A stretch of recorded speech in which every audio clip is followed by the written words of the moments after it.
bitundutundu 9 ku 100 ow'ebintu bye tukola buli lunaku information eyo tugijja ku maaso. Kyova olaba nti omuntu yenna alina obuzibu ku maaso aba ali ku risiki y'amaanyi nnyo okukola akabenje oba okufuna akabenje ku kkubo. Statistics wano e Uganda agamba nti mu mwaka gwa 2022 abantu 5,053 awulenje eri awo bantu abo baafa nga obuzibu babuggye mu bubenje. Kati omwaka ogwo oguwedde enamba eyo n'erinnyamuko mu 5,800 awo n'obugwamu awo, ekitegeeza nti obubenje bweyongera kukola ki? Kweyongera mu Uganda wano. Era bw'oba obazeebazeemu bulungi ogenda okwesanga nti buli lunaku on average abantu nga 13 abakola ki? Abafiira mu bubenje. Naye weewaawo ezo enamba tuziwaddeyo si nti zezo beebo bokka abafa. Waliwo n'abantu eyo abafiirayo mu byalo nga tetumanya. Bino eno statistics eno ebalako bano aba traffic beebeekoze ki? Beebeefunye. So ebintu ng'ebyo since tugenze tulaba nti namba eno erigenda yeeyongera, kyova olaba olunaku olwaleero tuvuddeyo twogereko n'abavuzi baffe tutegeere tubaawe engeri gye basobola okukola ki? Okwewalamu obubenje buno. Omuntu yenna ng'avuga kisookera ddala toyinza kuvuga bulungi ku kkubo okwo ng'amaaso go tegali bulungi.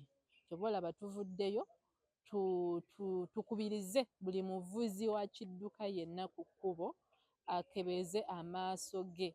Amaaso amalungi gonna gaba gatuwa ebitundu 9 nti ogenda kukola ki? Ogenda kutuuka bulungi gy'oba olaga. Zirimu enjuyi bbiri. Oluyi olusooka lwa kuyamba kuwa bubaka eri abagoba b'emmotoka zino kubagamba bakebere amaaso gaabwe.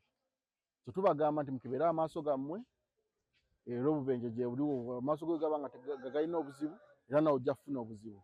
So oluyi luli olulala lwa kubayambako gajjanjaba kubanga tukimanyi nti abantu betukola nabo bambi abasinga tebalina ssente ate nga bandyagadde okweganyula mu project eno. Ne tugamba nti kale kye tugenda okukola tugenda kwekwata ne bakwano baffe tubayambe okubeera treated. Tubawe ka discount. Bakaita ka discount. Tubakenderezeeko ku bisale by'okujjanjaba amaaso. Era nga tulina bakwano baffe abalapea tubayambeko okujjanjaba amaaso gammwe. In fact abasawo batugamba emirundi 2 mu mwaka. Lwaki tulina okukola ekyo?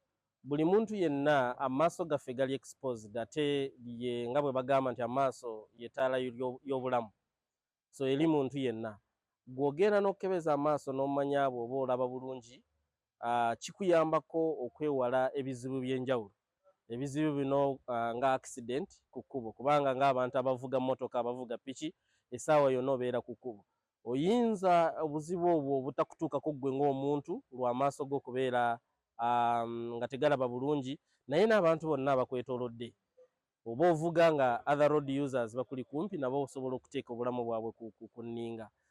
Neetabye mu musomo guno naye kye nsinze okuyigamu kwe kulaba nti singa abeera akebeddwa amaaso nja kubeera nga ndaba bulungi mu luguudo nsobole okukola essente zange ngende nazeeka nga seeraliikiridde oba siraba oba ki, olw'okuba nti abantu bangi bavuga nga amaaso malwadde naye nga ye takola ki?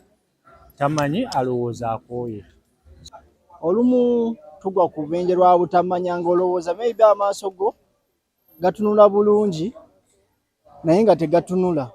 Ekirala tubadde nga tugula glasses zino eza bulijjo za street nga tomanyi nga gw'olowooza buli giraasi eri beta kasita oba nga osobola ogiteeka ku maaso naye nga olumu giraasi ate ze tugula zongera n'otulwaza amaaso. Ogula giraasi etali type y'ate y'amaaso go. So wano nfunyemu okumanya